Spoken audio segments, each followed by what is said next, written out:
RGV యుద్ధం ప్రకటించారు. అయితే ఈసారి రాజకీయాల మీద కాదు, సమస్యల మీద కాదు, సమాజంలో ఉన్న అసమానతల మీద అసలే కాదు. ఈసారి యుద్ధము ఒక కొత్త ఇష్యూ మీద తీసుకొచ్చారు. ఎందుకంటే ఈ ఇష్యూ గురించి మాట్లాడే క్రమంలో ప్రతి ఒక్కరూ ఒక కొత్త అవగాహన అయితే తీసుకొని వచ్చే పరిస్థితులు చేస్తున్నారు. ఆర్జీవీ ప్రకటించిన ఈ యుద్ధం గురించి మాట్లాడాలంటే మాత్రం ఖచ్చితంగా ప్రతి ఒక్కరూ ఒక 10 ఏళ్ల పాటు ముందుకెళ్ళాలి. అప్పుడు కానీ ఇది అర్థమయ్యే పరిస్థితి లేదేమో అన్న అనుమానం అయితే ప్రతి ఒక్కరికి అనిపిస్తుంది. ఓవరాల్గా చూద్దాం, ఈ యుద్ధం ఎందుకు, యుద్ధం ప్రకటించే నేపథ్యంలో ఆయన కొత్తగా ఏ విషయాల గురించి మాట్లాడాలనుకుంటున్నారు.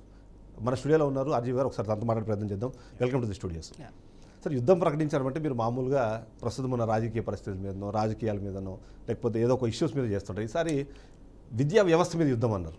ఏంటి ఉన్నట్టుండి ఆర్జీవీ గారికి విద్యా వ్యవస్థ మీద ఎందుకు అంత ప్రేమ కలిగింది, లేదా అందుకు ఎందుకు కోపం వచ్చింది? కోపం అది కరెక్ట్ కాదు. ఇప్పుడు ఎవెన్చువలీ నేను ఒక ఫిలిం డైరెక్టర్ అంటే ఆల్సో తనకి సోషల్ ఇష్యూస్ కానీ ఏం జరుగుతుంది అన్న దాని మీద ఒక అబ్జర్వేషన్లో నుంచి అప్పుడప్పుడు మనకు ఒక డ్రమాటిక్ పాయింట్ తట్టినప్పుడు దాన్ని ఒక స్టోరీగా చేసి సినిమా తీస్తాం. ఉదాహరణకి నేను శివ తీసినప్పుడు అప్పుడు కాలేజ్ స్టూడెంట్స్ ఈ లోకల్ రౌడీ గ్యాంగ్స్తో కలిసి కొంచెం అలాంటి ఎలిమెంట్ అన్నది నా ఇంట్రెస్టింగ్ పాయింట్ కాబట్టి ఆ సినిమా చేసాం. సెకండ్ థింగ్ అలాగే ఒక అండర్ వరల్డ్ మీద సత్య అనుకోండి. సో వేరియస్ పాయింట్స్ అప్పుడు రెలవెంట్ ఇష్యూస్ నేను తీసిన సినిమాలు. లేకపోతే ఇప్పుడు ఈ మధ్యలో నేను రామోయిజం ఇలాంటివి చేయటం మొదలుపెట్టిన తర్వాత obviously making social comments on many subjects which catch my interest. ఆ సందర్భంగా ఆర్టిఫిషియల్ ఇంటెలిజెన్స్ వచ్చిన తర్వాత స్ట్రాంగ్లీ నేను నమ్మేది ఏంటంటే ఇప్పుడు మన ప్రస్తుత విద్యా వ్యవస్థ అనేది కంప్లీట్లీ అవుట్డేటెడ్. అది పేరెంట్స్కి తెలియట్లేదు, స్టూడెంట్స్కి ఎంతో కొంత కొంచెం ఎక్కువ తెలుస్తుంది. ఎందుకంటే వాళ్ళు సోషల్ మీడియాలో ఉంటారు, కంటిన్యూస్గా కొత్త టెక్నాలజీ ఫాలో అవుతారు. ఫాలో అయిన వాళ్ళు ఎవరంటే టీచర్స్ అవ్వరు, పేరెంట్స్ అవ్వరు. సో వాళ్ళ దృష్టికి ఇది తీసుకురావాల్సిన అవసరం ఉందని నాకు చాలా స్ట్రాంగ్గా అనిపించింది. అందుకనే నేను యుద్ధం అనే మాట వాడింది. యుద్ధం చేయాల్సిన అవసరం ఉంది. అంటే ఏం చెప్పినా మీరు స్ట్రాంగ్గా చెప్తారు, టు ద పాయింట్ చెప్తారు, ప్రతి ఒక్కరికి తెలుసు. ఆ యుద్ధం అనే పదంలో కూడా ఇది స్ట్రైట్ ఫార్వర్డ్గా చెప్పాల్సిన అవసరం ఉంది. ఒకవేళ నిజంగా ఈ చేంజెస్ అవ్వకపోతే అంటే ఎంతో కొంత నష్టం జరగబోతుందని. యుద్ధం అనేది ఎప్పుడైనా ఎవరు ఎందుకు చేస్తారు? ఒక పర్టిక్యులర్ ఇష్యూ నాశనం అన్నా చేయాలి, లేకపోతే కంప్లీట్గా మార్చాలి. అందుకని ఆ స్ట్రాంగ్ వర్డ్ యుద్ధం అని. సో నేను నాకు డెఫినెట్గా ప్రజెంట్ ఎడ్యుకేషన్ సిస్టమ్ని కంప్లీట్గా తీసి పారాల్సిన అవసరం ఉంది అనేది నేను ఫీల్ అవుతున్నాను. అందుకనే వర్డ్ వాడటం జరిగింది. సో అయితే మీరు అన్నట్టుగా ఇప్పుడు విద్యార్థులు, పేరెంట్స్ అండ్ ఇన్స్టిట్యూషన్స్ ఈ మూడు ఈ విద్యా వ్యవస్థలో భాగస్వాములు అయిపోయారు.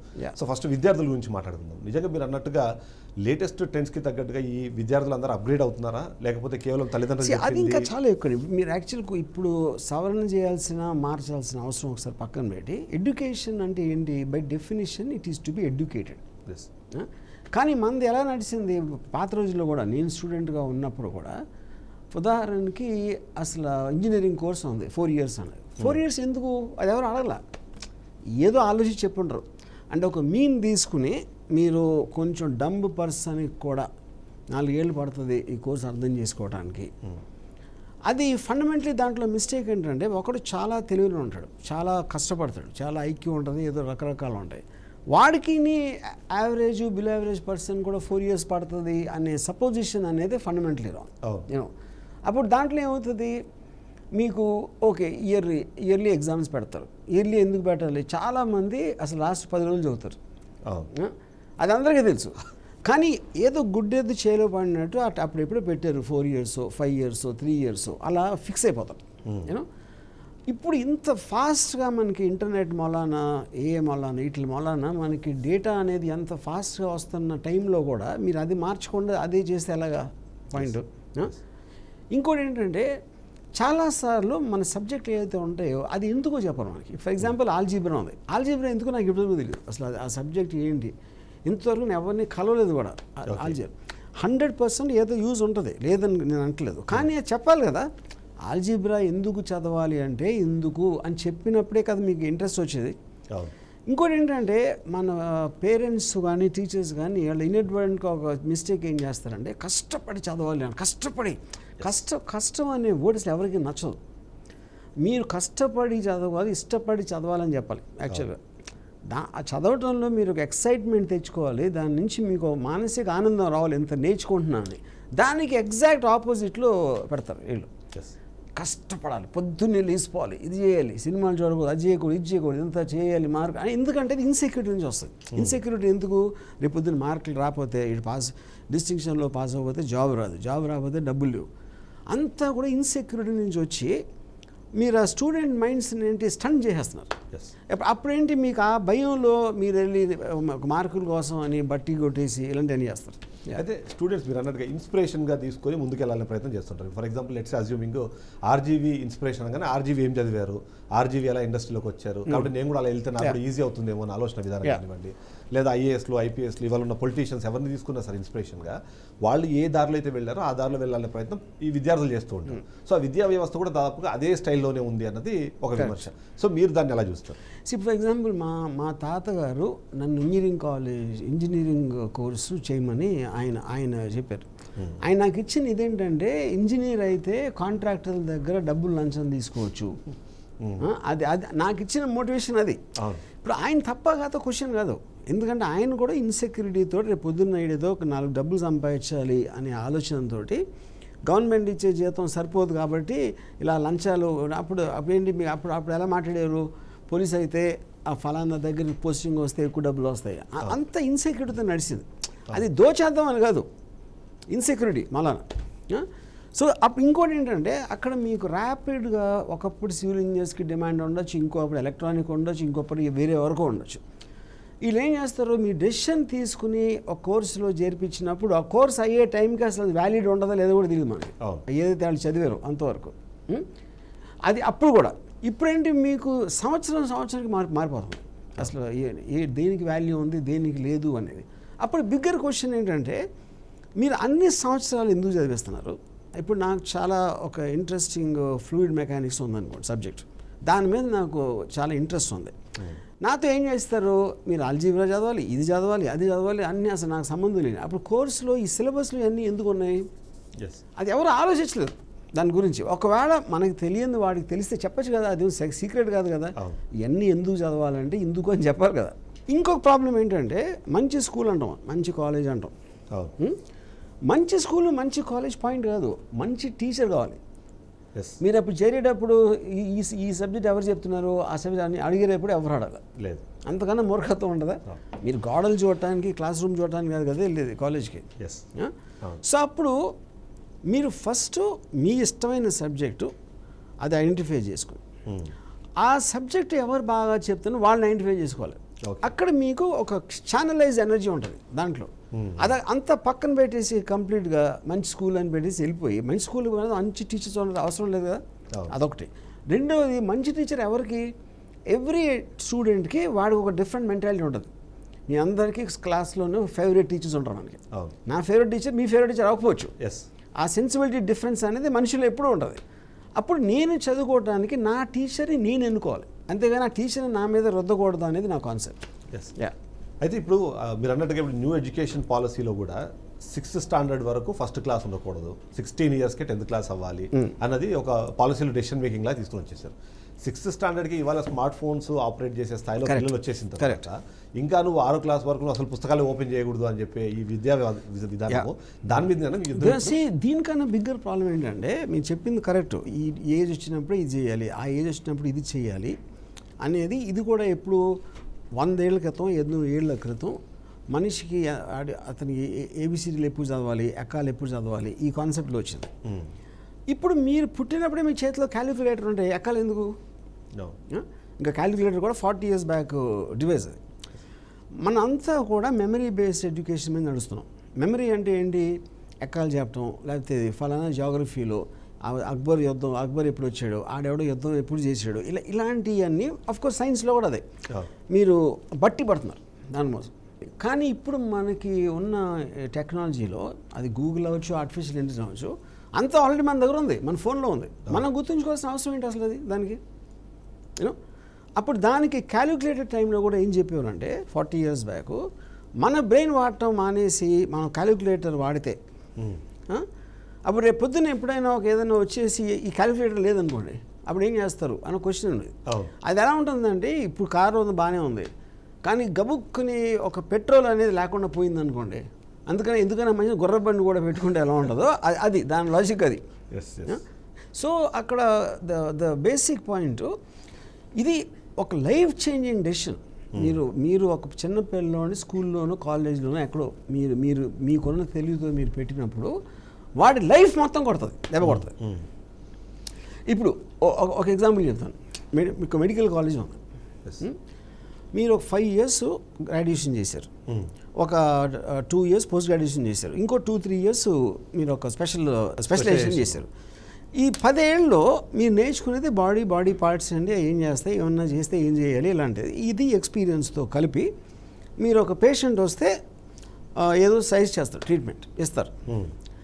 ఇప్పుడు పాయింట్ ఏంటంటే, ఇప్పుడు మీరు ఆర్టిఫిషియల్ ఇంటెలిజెన్స్ మెషిన్స్లో మీరు ఇదే డేటా ఎవరైతే పేషెంట్ వచ్చి ఆడి బ్లడ్ టెస్ట్, ఈ టెస్ట్, ఆ టెస్ట్, ఆ డేటా తీసుకుని దానికి ఇస్తే అది ఒక్క సెకండ్లో డాక్టర్ కన్నా బెటర్ ఇస్తుంది అని ప్రతి డాక్టర్ ఒప్పుకుంటున్నాడు ఇప్పుడు. అది అప్పుడు ఏమవుతుంది మీకు, ఇప్పుడు ఎవరైతే మెడికల్ కాలేజ్లో చేరుతున్నారో వాళ్ళ పరిస్థితి ఏంటి, వాళ్ళు బయటకు వచ్చేసరికి అసలు ఏముండదు, వాళ్ళకి ఏముండదు. అంటే వాళ్ళని మీ చేతుల జీవితాన్ని నాశనం చేసేస్తున్నారు పంపించి. అది ఇప్పుడు స్టూడెంట్స్కి ఓవరాల్గా వాళ్ళకి దీని మీద ఎంతో కొంత అవగాహన ఉన్నా కూడా ఓవరాల్గా వాళ్ళకి అంత అండర్స్టాండింగ్ ఉండదు. ఉన్నా కూడా టీచర్స్ అలా ఆలోచించినారు, ఆ డైరెక్షన్లోకి వెళ్ళినారు. ఎందుకంటే మన కంఫర్ట్ లెవెల్ అనేది ట్రెడిషన్లో ఉంటాం. ఆ ట్రెడిషన్ అవుట్డేటెడ్ అయిపోయింది అనే డైలాగ్ మీరు స్ట్రాంగ్గా డిబేట్ చేయకపోతే మీరు వాళ్ళ జీవితాన్ని నాశనం చేసినట్టే కదా. దట్ ఈస్ వాట్ మీరు టీచర్స్కి తెలియట్లేదు, అది పేరెంట్స్కి తెలియట్లేదు. కానీ అంటే వీళ్ళు ఏమంటారు, ఇప్పుడు 3 subjects ఉంటాయి, మొత్తం 6 subjects ఉన్నాయి. అందులో 3 subjects ఏమో బతకడానికి, 3 subjects ఏమో ఉపాధి కోసము. బతకడానికి అంటే ఎగ్జాంపుల్ లాంగ్వేజెస్ ఉన్నాయి, తెలుగు లాంగ్వేజ్, ఇంగ్లీషు, హిందీ, ఇవన్నీ కమ్యూనికేషన్ స్కిల్స్కి పనికొస్తాయి. కాబట్టి మేము ఆ 3 languages నేర్పించాలి అనేది టీచర్స్ కానివ్వండి, లేకపోతే ఇప్పుడు ఎడ్యుకేషన్ సిస్టమ్. ఇప్పుడున్న ఏ యాప్స్లో మీరు చైనీస్, గ్రీకు, ఏ లాంగ్వేజ్ అయినా మీ లాంగ్వేజ్ నుంచి ట్రాన్స్లేట్ చేసి మాట్లాడుతుంది. అది అప్పుడు మీరు ఎందుకు నేర్చుకోవాలి? అది మీరు కూడా లిమిటేషన్ ఉంటుంది కదా. ఎన్ని లాంగ్వేజ్ నేర్చుకుంటారు మీరు? 2-3 నేర్చుకుంటారు. మీ ప్రపంచంలో ఉన్న లాంగ్వేజ్ అన్నీ మాట్లాడే సదుపాయం, ఇమీడియట్ ట్రాన్స్లేషన్ వచ్చే సదుపాయం ఉన్నప్పుడు ఎందుకు నేర్చుకోలేదు అసలు? అది ఇది ఒక పాయింట్. ఇంకోటి కమ్యూనికేషన్ అనేది పర్ఫెక్ట్ కమ్యూనికేషన్, గ్రామర్, ఇది అది ఏదైతే పెడతారో దాని మీనింగ్ లేదు. ఎందుకంటే ఇవాళ స్టూడెంట్స్ వాట్సాప్, సోషల్ మీడియాలో వాళ్ళు వేరే లాంగ్వేజ్ వాళ్ళు ఇన్వెంట్ చేసుకుంటారు. కొంతమంది అర్థం కూడా అది, కానీ అది కోర్ గ్రూప్కి అర్థమవుతుంది. తల్లిదండ్రులు ఏమనుకుంటున్నారు, మా పిల్లలకు మంచి భవిష్యత్తు కోసము నేను ఇక్కడ ఒకవైపు కష్టపడుకుంటూ మరోవైపు వాళ్ళకి ఫ్యూచర్ నేను డిజైన్ చేస్తున్నాను, కాబట్టి వాళ్ళు ఇది చదివితే ఇట్లా ఆపర్చునిటీస్. అదే అని ఎందుకంటే తల్లిదండ్రులు అని మీరు జనరలైజ్ చేస్తున్నారు. తల్లిదండ్రులు ఫూల్స్ ఉంటారు, ఇంటెలిజెంట్ పీపుల్ ఉంటారు, లేకపోతే ఏదో వాళ్ళకున్న ప్రాబ్లమ్స్ వాళ్ళకుంటే ఏదో రకరకాలు ఉంటారు. అందరినీ కలిపి మీరు తల్లిదండ్రులకు తెలుసు పిల్లల గురించి అంటే కాదు. ఇప్పుడు ఎలాన్ మస్క్ ఏమన్నాడు, విద్యా వ్యవస్థ తీసేయాలి అని అసలు తన పిల్లలందరినీ తనే స్కూల్ పెట్టుకోండి ఇంట్లో, వాళ్ళకి ఏం నేర్పాలి ప్రాక్టికల్గా అనేది అసలు ఆ కాన్సెప్ట్ అసలు ఎవడన్నా డిస్కస్ చేసాడు? అది ఎలాన్ మస్క్ ఎవరు చెప్పడానికి? అంటే అది ఎలాన్ మస్క్ డబ్బులు ఉన్నాయి, అప్పుడు తన స్కూల్లో పాసం తనే ఇస్తాడు తన కంపెనీలో, ఓకే. కానీ ఇక్కడేమంటున్నారు, ఓకే ఎవరో పెట్టారు రూల్స్, ఆ రూల్స్ అప్పుడు ఎలాన్ మస్క్ పిల్లలకు సంపాదించిన ఎడ్యుకేషన్ మీరు అది అదే పెట్టాలి కదా, కోర్స్ ఎక్కడ కూడా పెట్టచ్చు కదా. అసలు అడిగారు అసలు ఏం చేస్తున్నాడని తెలియదు. సో బేసిక్లీ ఏ సిస్టమ్ కూడా పర్ఫెక్ట్గా ఉండదండి, కానీ సిస్టంలో మేజర్ ఫాల్ట్ ఉంది అని మనం రికగ్నైజ్ చేసినప్పుడే దాని మీద డిస్కస్ చేసి ఒక సొల్యూషన్ రావడానికి ఛాన్స్ ఉంటుంది. మీరు దాని వేపే వెళ్ళకుండా అది గుడ్డెద్దులో చేలో పడినట్టు అలా వెళ్ళిపోతూ ఉంటే ఫైనల్ ఎఫెక్ట్ డెసిషన్ తీసుకున్నాడు రాదు, వాళ్ళ మూలన బలైపోతున్న స్టూడెంట్స్కి వస్తారు. కానీ మీరు ఎడ్యుకేషన్ సిస్టమే రాంగ్ అనుకున్నప్పుడు ఇదే ఎడ్యుకేషన్ సిస్టమ్ని బేస్ చేసుకొని ఈ మొత్తం వ్యవస్థ మొత్తం అంటే ఇది మీరు అంటున్న ఎలాన్ మస్క్ కూడా ఒకప్పుడు ఇంకో కాలేజ్కి వెళ్ళి చదివాడు, తను అక్కడ ఎంతో కొంత నేర్చుకొని వాళ్ళు ఎలాన్ మస్క్ అయ్యారు. సో ఈ వ్యవస్థ ఇలా ఉన్నప్పుడు మనం ఈ వ్యవస్థని తప్పు మొత్తం డెమాలిష్ చేయాలి అనుకుంటే అదే అన్న ఎవల్యూషన్ అనేది ఏంటంటే ఇప్పుడు ఒకళ్ళు స్టార్ట్ అయ్యారు. లాంగ్వేజ్ అంటే ఏంటి? Organizing the noises in the mouth. మీ నోరు చేయగలిగే నాయిసెస్ని ఆర్గనైజ్ చేసినప్పుడు అది ఒక లాంగ్వేజ్ అవుతుంది. ఆ different organization of the same noise different languages అవుతుంది. అక్కడి నుంచి రైటింగ్ నుంచి ఇంకోటి ఏదో this is what is called evolution.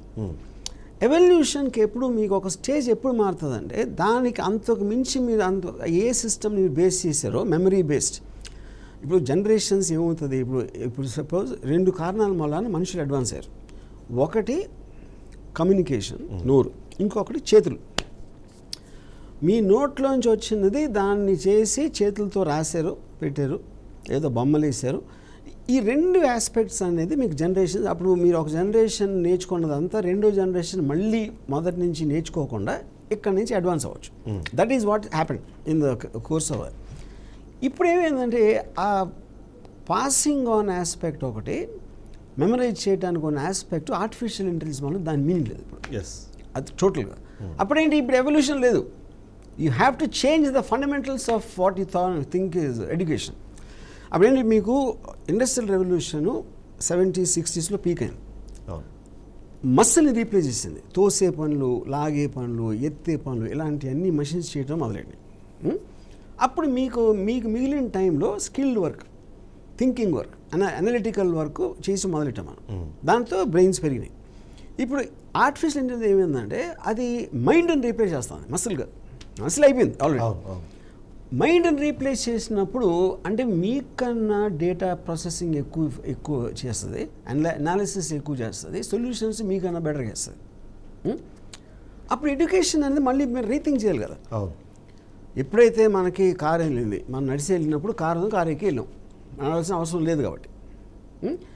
అప్పుడు మనకన్నా బెటర్ మైండ్ మన ఫోన్లో ఉన్నప్పుడు మీ మైండ్ ఎందుకు ఇప్పుడు ఏ విధంగా మీరు డెవలప్ చేస్తున్నారో ఆ మైండ్ ఇంక పనిచేయదు. ఇప్పుడు మీరు కొత్తగా చూడాలి హ్యూమన్ మైండ్ ఏం అవుతుంది, ఏం చేయగలుగుతుంది. అది ఎక్కడి నుంచి వస్తుంది, ఎడ్యుకేషన్ సిస్టంలో. కానీ ఎడ్యుకేషన్ సిస్టమ్ ఏమో పాత పద్ధతులు నడుస్తుంది. ఇక్కడ మన ప్రపంచంలో ఉన్న అవసరం ఏమో దీని నుంచి వస్తుంది. మీరు అంటున్న అడ్వాన్స్ ఎడ్యుకేషన్ సిస్టమ్ కూడా ఇప్పుడు ఒకసారి గ్రాడ్యుయేషన్ వరకు రెగ్యులర్గా ఉన్న సిస్టంలో వెళ్ళినా సరే, ఇప్పుడు గ్రాడ్యుయేషన్ తర్వాత మనం చూసినప్పుడు ఏఐ మీద టూల్స్కి సంబంధించి కానివ్వండి, లేకపోతే అడ్వాన్స్ ఈ లాంగ్వేజెస్, మెషిన్ లెర్నింగ్, ఇవన్నీ కూడా డిప్లొమా కోర్సెస్ లాగానో స్పెషల్ కోర్సెస్ లాగానో నేర్పిస్తున్నారు. అక్కడ నుంచి మొత్తం ముందు తీసుకొచ్చేయాలంటారు ఇప్పుడు. అంటే ఆల్మోస్ట్ 10th నుంచి కోర్సెస్ అనేది మీనింగ్ లేదన్నది. కోర్సెస్ ఏ కోర్సెస్ అనేది పాయింట్ కాదు. ఆల్రెడీ ఇప్పుడు మనకి ఎవల్యూషన్లో ఏప్స్, కోతులు ఉండి, నియాండర్తల్ మ్యాన్, తర్వాత ఏప్స్, తర్వాత నియాండర్తల్, ఇలాంటి రకరకాలు మారి మనం homo sapien species supposedly 60,000 years back నుంచి ఉన్నాం. ఇప్పుడు ఏఐ అనేది ఇంకో స్పీసీస్. అది ఓన్లీ థింగ్ ఈజ్ ఇన్ఆర్గానిక్. మనందరూ ఆర్గానిక్ స్పీసెస్ అంటే బ్లడ్, స్వెట్, బోన్స్ ఇలాంటి వాటిలో వచ్చిన దానికి ఇది ఒక సాఫ్ట్వేర్. కానీ ఇది కూడా న్యాచురలే ఎందుకంటే మనిషే క్రియేట్ చేసాడు, ఉన్న మటీరియల్తోనే క్రియేట్ చేసి మనం అంటున్నాం ఆర్టిఫిషియల్ అని. సో అప్పుడు మనకన్నా ఇప్పుడు మీకు ఒక ఎగ్జాంపుల్ చెప్తాను. నేను ఐన్ ర్యాండ్ నావెల్స్ని ఒక 2-3 సంవత్సరాలు చదివాను నా కాలేజ్ టైంలో. విపరీతంగా నా మీద ఒక ఇన్ఫ్లుయెన్స్ అర్థం చేసుకోవడానికి, చదవటానికి నాకు 2-3 సంవత్సరాలు పట్టింది. నేను ఈ మధ్యన జస్ట్ 3 weeks బ్యాక్ గ్రాక్ 3ని ఐన్ ర్యాండ్ ఆన్సర్ చేయలేని క్వశ్చన్స్ 5 questions చెప్పమని అడిగాను. ఇచ్చింది. ఆన్సర్ చేయలేని క్వశ్చన్, అది అర్థం చేసుకోండి. అంటే ఇప్పుడు పాయింట్ ఏంటంటే ఐన్ ర్యాండ్ 1965లో రాసింది ఫౌంటైన్ హెడ్. ఆ టైంలో 65 అంటే మీకు ఆల్మోస్ట్ 60 years అయిపోయింది రాసి. 60 years నుంచి డైహార్డ్ ఫ్యాన్స్ ఉన్నారు ఐన్ ర్యాండ్. ఇప్పుడు గ్రాక్ 3లో ఐన్ ర్యాండ్ ఆన్సర్ చేయలేని క్వశ్చన్స్ అని ఇస్తే నేను అది చదివితే ఐన్ ర్యాండ్ గారు లేరు, పోయారు ఆవిడ. ఓకే, నేను పెద్ద ఎక్స్పర్ట్ అని నా ఫీలింగ్. ఎప్పటి నుంచి నేను 1990లో 85లో ఎప్పుడు చదివినప్పటి నుంచి ఇప్పుడు 25. ఓకే, ఇప్పుడు నేను గ్రాక్ 3 ఇచ్చిన క్వశ్చన్స్ చూసి నాకు మొత్తం ఐన్ ర్యాండ్ పోయింది నా మైండ్ నుంచి. ఐన్ ర్యాండ్ బతుకుంటే ఆన్సర్ ఇచ్చేవారేమో నాకు తెలియదు, నేను ఇవ్వలేకపోతున్నా. నాకు ఐన్ ర్యాండ్ ఏం చెప్పారు కదా, ఐన్ ర్యాండ్ గారి ఇన్ఫ్లుయెన్స్ తోటి నాకు కనెక్షన్, కానీ ఐన్ ర్యాండ్ గారు కాదు కదా నా కనెక్షను. అప్పుడు నేను ఆల్మోస్ట్ 40 ఏళ్ళు నేను ఎదవల్ల ఇది బిలీవ్ చేశాను అన్న ఫీలింగ్ వచ్చేసింది. ఓకే, అప్పుడేంటి, మీకు అంతకు ముందు నేను ఇంతకాలం బిలీవ్ చేసి నేను ఒక ఎక్స్పర్ట్లా ఫీల్ అయింది ఒక్క సెకండ్లో తీసి బయటపడేసింది. ఇప్పుడు అలాంటప్పుడు మీరు మనిషిని నమ్మరు, టీచర్ని, ఏ మనిషిని, అంత పెద్ద ఫిలాసఫర్ ఇది సెకండ్ల మీద అది ఇచ్చేస్తూ ఉంటే మీరు ఏ ఉద్దేశంతో మీరు ఆవిడ ఒక పెద్ద గురువు, లేకపోతే ఈయన ఒక పెద్ద రైటరు, అతను ఎవరో పెద్ద ఫిలాసఫరు, ఇలా అన్ని అనుకున్న వాళ్ళందరూ కూడా ఆర్టిఫిషియల్ ఇంటెలిజెన్స్ ముందు they are not there. That is the point. అప్పుడేంటి, మీరు అసలు చదివేందుకు మీరు చదివేందుకు, చదువుకు ఫైనల్ రిజల్ట్ ఏంటి, ఎగ్జామ్ పెడతారు. అప్పుడేంటి, అసలు మీరు చదువులన్నీ క్యాన్సిల్ చేసేసి ఎగ్జామ్ పెట్టాలి. ఆడ ఎక్కడ చదివాడు, స్కూల్లో చదివాడా, ఆన్లైన్లో చదివాడా, లేకపోతే ఫిజిక్స్ స్విట్జర్లాండ్లో నేర్చుకోవచ్చాడు, కెమిస్ట్రీ ఏమో అనకాపల్లిలో నేర్చుకోవచ్చు ఇంకో టీచర్ నుంచి, లేకపోతే ఎక్కడ అక్కడ. దానికి మీరు అలవాటు చేసి అప్పుడు వాడి స్పీడు, వాడికి ఉన్న ఇంట్రెస్ట్ ఏ సబ్జెక్ట్లో ఉందో అని చేసి అప్పుడు ఆ కన్సర్న్ పాయింట్ ఎగ్జామ్ పెడతారు. ఎగ్జామ్ కూడా ఎవరు పెట్టాలి? గవర్నమెంట్ పెట్టకూడదు. ఎవడైతే ఎంప్లాయ్మెంట్ ఇస్తాడో వాడు పెట్టాలి. ఎందుకంటే వాడు ఇప్పుడు నేను ఇంజనీరింగ్ చదివి కృష్ణాపురం కన్స్ట్రక్షన్లో చేరాను. నేను 4 ఏళ్ళు చదివిన దానికి నేను అక్కడ చేసిన దానికి ఏమీ సంబంధమే లేదు. చాలామంది చెప్తారు మీకు నేను చదువుకున్న దానికి నేను జాబ్ చేస్తానికి సంబంధమే లేదు అని. ఎప్పుడు ఉంటుంది సంబంధం? నేను ఫ్లూయిడ్ మెకానిక్స్ ఒక్కటే నేను ఇంట్రెస్ట్ అదే నాకు చదివించారు అనుకోండి, నేను దాంట్లో ఎంతో కొంత ఎక్స్పర్ట్ అవ్వడానికి ఛాన్స్ ఉంది. దానికి సంబంధించిన జాబ్కి నాకు ఇస్తారు. ఎవరు ఇస్తారు? ఫ్లూయిడ్ మెకానిక్స్ ఆ పర్టికులర్ నాలెడ్జ్ ఒక కంపెనీకి ఎక్కడైతే అవసరమో నేను వాడి దగ్గరికి వెళ్తే నాకు ఉందనుకుంటే వాడు ఇస్తాడు. స్కూల్ ఎడ్యుకేషన్ అంటే సరే లెట్స్ అజ్యూమింగ్ ఒక 6 ఇయర్స్ నుంచి 15 ఇయర్స్ వరకు ఏజ్ ఉన్నవాడు ఎంత ప్రెషర్ని హ్యాండిల్ చేయగలుగుతాడన్న దాన్ని ఒక అనాలిసిస్ చేసుకొని కొంతమంది ఎక్స్పర్ట్స్ కూర్చొని దానికి పెద్ద ఒక రీసెర్చ్ టీం కూర్చొని కరికులం అన్నది డిజైన్ చేస్తుంది. ఆ కరికులమే మనం రాంగ్ అన్నప్పుడు, సో ఆ ఎడ్యుకేషన్ సిస్టమ్ మనం మార్చాలనుకున్నప్పుడు నెక్స్ట్ ఆ తర్వాత 15-16 ఇయర్స్ నుంచి తర్వాత ఉన్న ఎడ్యుకేషన్ సిస్టమ్ మీరంటే డిగ్రీకి వచ్చి ఫ్లూయిడ్ మెకానిక్స్ చదవాలి అంటే ఈ ప్రెషర్ మొత్తం తను హ్యాండిల్ చేసే కెపాసిటీని త్రూ ఎడ్యుకేషన్ ఇస్తున్నారేమో. కానీ మీరు ఎడ్యుకేషన్ అనేది జనరల్గా వాడుతున్నారు. ఎడ్యుకేషన్ అంటే ఇట్ ఈస్ నథింగ్ బట్ మీకు చెప్పటం, మీకు తెలియని ఒక కొత్త విషయం అని చెప్పి ఆ చెప్పింది మీరు నేర్చుకుని ఎంత ఎక్స్పర్ట్కి వెళ్ళారని దాని మీద మీ ఉపయోగం అనేది ఫలానా దాంట్లో ఉంటుంది. సొసైటీకి కానీ ఒక కంపెనీకి కానీ ఇది దాని మూలాన మీరు డబ్బు సంపాదించారా, మీ ప్యాషన్, మీరు ఎవరికో హెల్ప్ చేయడానికి మళ్ళీ నేర్పిస్తున్నారు, ఈ రకరకాల ఎవెన్యూస్ ఉంటాయి. కానీ ఆ ఎవెన్యూస్ అన్నీ కూడా ఇప్పుడు కట్ ఆఫ్ అయిపోతున్నాయి. ఎందుకు? ఆర్టిఫిషియల్ ఇంటెలిజెన్స్ ప్రతి ఒక్కటి జేబులో ఉంది, మీకు ఎవరు అవసరం లేదు చెప్పడానికి. దానికన్నా ఉన్న నాలెడ్జ్ ఉన్నవాళ్ళు మనుషులు అనేది లేరు. ఇదేంటి ఇంకోటి, ఇప్పుడు సపోజు నేను ఇప్పుడు ఐన్ ర్యాండ్ ఎగ్జాంపుల్ మళ్ళీ చెప్తాను. నేను 2 ఏళ్ళలో నేర్చుకున్నది జిస్ట్ ఆఫ్ ఐన్ ర్యాండ్ అంటే ఇచ్చింది అనుకోండి, నాకు అదే తెలుసు అదేమి ఇచ్చిందో. కానీ ఇప్పుడేంటి, ఐన్ ర్యాండ్ పేరు వినని వాడికి కూడా వాడి దగ్గర ఉంటుంది. అడిగితే మనకి నాలెడ్జ్ ఎప్పుడు మనకు సందర్భం బట్టి ఉంటుంది. ఒక పర్టికులర్ సందర్భంలో ఒకళ్ళు గుర్తొస్తారు. ఏంటి ఇది లా ఉందనుకోండి, లా ఇప్పుడు మీకు ఏదో కేసు వచ్చింది అనుకోండి, అప్పుడే మీరు ఏంటి ఏం కేసు అది, ఏ సెక్షను అని లాయర్ని అడుగుతారు. అవును. ఇప్పుడు artificial intelligence can draft a legal defence. ఏంటి ఈ సెక్షన్ ఏ కంట్రీలో ఏంటి అంటే అది చెప్పేస్తాను. అప్పుడేంటి, లాయర్కి తెలిసినంత నాకు 1% కూడా తెలీదు అని నేను అనుకున్న రోజుల నుంచి ఆల్మోస్ట్ లాయర్ అంతా తెలిసే సాధనం నా దగ్గర ఉంది. అప్పుడు నాకు అట్లీస్ట్ కౌంటర్ చెక్ చేసుకోవడానికి చెప్తుంది కరెక్టా కాదా అని ఇంకొక సెకండ్ ఒపీనియన్, థర్డ్ ఒపీనియన్ ఇలా తీసుకోవడానికి మీకు అవకాశం ఉంది. ఎవరికి ఉంది? అందరికీ ఉంది సమానంగా. ఇప్పుడు మంచి స్టూడెంటు చాలా మెమరీ పవర్ ఎక్కువ ఉంది, అది ఇది దానికి సంబంధం లేదు. సో ఒక బెస్ట్ టీచర్ చేసేది, నాకు ఎక్స్ప్లెయిన్ చేసేది, నాకు ఒక సాధనం ద్వారా అది నా జేబులో నుంచి నేను బయటికి వచ్చేస్తూ ఉన్నప్పుడు టీచర్ ఏం చేస్తారు ఇంకా? సో టీచర్ అనే మాట అనేది ఫస్ట్ తీసేయాలి. That is my point. Teacher అనేవాడు లేడు ఇంకా. Because no human being can be superior to AI. Yes, అంటే మీరు అన్నట్టు సమాజము అనే దానికన్నా దాంతోపాటు ఇప్పుడు human is a social animal మనకి. సో సొసైటీలో ఏం జరుగుతుందో తెలుసుకోవాలనుకున్నా లేకపోతే ఇంకో దాని మీద నాలెడ్జ్ పెంచుకోవాలన్నా డిఫరెంట్ సబ్జెక్ట్స్ కూడా చదవాలి. ఫర్ ఎగ్జాంపుల్ చాలా మందికి ఒక క్వశ్చన్ ఉంటుంది, చరిత్రలో పానిపట్టు యుద్ధం గురించి డిగ్రీ చదివే వాళ్ళకి ఎందు అంటే, కానీ డిగ్రీ చదివేవాడు కాకపోయినా అతను ఒకవేళ ఫర్దర్గా ఐఏఎస్ ఇంకోటి ఏదో అవ్వాలి అంటే ఈ క్వశ్చన్కి ఆన్సర్స్ తెలుస్తున్నారు కాబట్టి నేర్పిస్తున్నారు అని ఒక పాయింట్ చెప్తున్నారు. అదే ఐఏఎస్ ఆఫీసర్ కూడా ఏం చేస్తున్నారు అడగాలి కదా మీరు ఫస్ట్. ఐఏఎస్ ఆఫీసర్ జాబ్ ఏంటి? మీకు యూపీఎస్సీ ఎగ్జామ్స్లో అన్ని అది చదివి జనరల్ నాలెడ్జ్ ఉంది కాబట్టి ఇచ్చారా? ఆ పర్టిక్యులర్ జాబ్ ఏదైతే ఐఏఎస్ ఆఫీసర్ అందరూ ఒకే జాబ్ చేయరు కదా, వాళ్ళు వేరే డిపార్ట్మెంట్లో చేస్తారు. కానీ ఫైనల్గా మీకు కామన్గా కావాల్సింది అతని IQ level, general knowledge level. General knowledge level అనేది ఇలాంటి యాప్స్ ఉన్నప్పుడు మీనింగ్ లేదు. పానీపట్ యుద్ధం అంటే నేను చెప్తాను, ఒక చిన్న పిల్లోడు చెప్తాడు, డ్రైవర్ చెప్తాడు, ఆటో రిక్షా వాడు చెప్తాడు, ఎవడన్నా చెప్తాడు గూగుల్లోకి వెళ్తే. సో లైక్ వైజ్ అది అందరికీ తెలిసినప్పుడు ఎక్స్పర్టీజ్ ఎలా ఉంది దాంట్లో. అప్పుడు దీంట్లో నేను బాగా పైకి రావాలి, నేను పైకి నేర్చుకోవాలి అనే దానికి మీనింగ్ పోతుంది. ఇప్పుడు ఫర్ ఎగ్జాంపుల్ నేను బాగానే తీయగలుగుతాను సినిమా, నేను ఇప్పుడున్న డైరెక్టర్ కన్నా కొంచెం బాగానే తీయగలుగుతాను ఒక మోటివేషన్తో నేను వచ్చాను ఇండస్ట్రీలోకి. కానీ ఒకవేళ ఒక అసలు నేను ఊహించలేని లాంటి సినిమాలు ఉన్నాయనుకోండి, అప్పుడు నేను ఎందుకు వెళ్తాను? అసలు ఆ ఫీల్డ్లోకి వెళ్ళను కాదు, నేను అడుగు కూడా పెట్టను. కరెక్ట్. ఎందుకంటే నాకన్నా చాలా సుపీరియర్ ఉన్నారు, నేను వాళ్ళ ముందు సరిపోను. ఇప్పుడు ఇంకా సింపుల్ ఎగ్జాంపుల్, ఒక పరుగు పందెం అవుతుంది, ఆడేవాడు పరిగెడుతున్నాడు, నాకన్నా 10 అడుగులు ముందు పరిగెడతాం అంటే నాకు ఒక విపరీతమైన ఉత్సాహంతో ట్రై చేస్తాను ఆయన దాటేయడానికి, ఇంకా ఫాస్ట్గా పరిగెట్టి ఏదో ట్రై చేస్తాను. అదే వాడు 1 మైల్ వెళ్ళిపోయాడు అనుకోండి, ఏం చేస్తాను? ఆగిపోతాను, ఎందుకంటే ట్రై చేయడం అనవసరం అని తెలిసిపోతుంది. అప్పుడు ఇంకా రూట్లో వెళ్ళకూడదు, మనం అందుకోలేని చోటకి మనం వెళ్ళకూడదు. అప్పుడు వేరే వెన్యూ ఏమైనా ఉందా, దానికి ఏమైనా వేరేగా తయారు చేయాలి, అవసరం ఉందా, అది ఆలోచించాల్సిన పరిస్థితి ఇప్పుడు నేను చెప్పేది అది. అది మీరు అన్నట్టు ఒక అడ్వాన్స్ టెక్నాలజీ అంటున్నారు మీరు. ఫర్ ఎగ్జాంపుల్ రాకెట్తో మనం అంతరిక్షంలోకి వెళ్ళిపోతున్నాము, AK-47 గన్నుని ఇప్పటికే తయారు చేస్తాం, కానీ దాన్ని ఎలా యూజ్ చేయాలో కావాల్సిన లెర్నింగ్ ఏదైతే ఉందో అది ఎడ్యుకేషన్ సిస్టమ్ అనుకోవచ్చు కదా.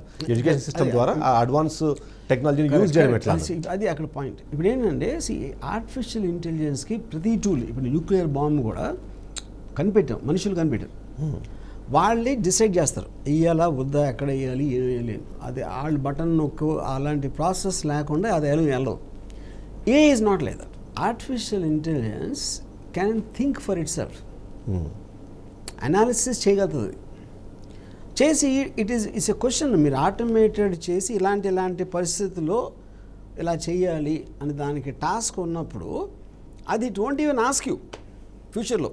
కమాండ్స్ ఇస్తాం కాబట్టి దాని ప్రకారం పనిచేస్తుంది. కానీ ఎమోషనల్ కూడా ఒకటి ఇంపార్టెంట్. మీరు అన్న డాక్టర్ ఎగ్జాంపుల్ అనుకోండి, ఎదుటి పర్సన్ క్యాన్సర్ వచ్చింది, కానీ దాని డాక్టర్ నీ క్యాన్సర్ వచ్చింది అని చెప్పగానే అతను తీసుకోవడానికి ఫస్ట్ వాళ్ళు ప్రిపేర్ చేసి అలా కాదు ఇట్లా అని చెప్పి తర్వాత చెప్పడానికి ఆ ఎమోషన్ ఇక్కడ ఒక ప్రాబ్లం ఏంటంటే, ఇప్పుడు డాక్టర్ మనం చాలాసార్లు మంచి డాక్టర్ అంటాం. మంచి డాక్టర్ మీకు ఎలా తెలుసు అసలు?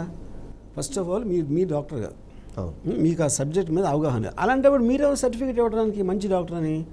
అప్పుడు మంచి డాక్టర్ ఎలా వచ్చిందంటే, ఎలా ఉన్నారండి రాజు బాగున్నారా, అది ఇట్లా అంతా బాగున్నారా, బాగా మాట్లాడితే మంచి డాక్టర్ అనుకుంటారు చాలామంది.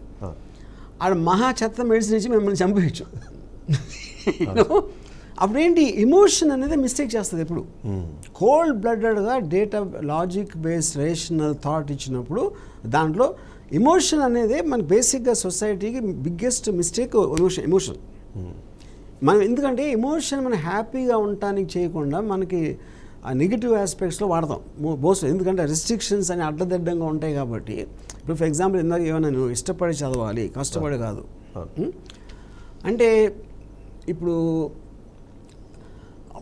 పొద్దున్న లేచి చదవాలి రావు, లేకపోతే మా మదర్ కొడుతుంది, లేకపోతే ఇది స్కూల్కి అంటే ఈ విపరీతమైన టార్చర్ ఫీల్ అవుతానికి వెళ్తున్నారు కదా, వాళ్ళు అలా చేయకుండా వేరేలాగా చేయించవచ్చు కదా అని ఇంతవరకు ఎవరైనా ఆలోచించి ఉంటాడా?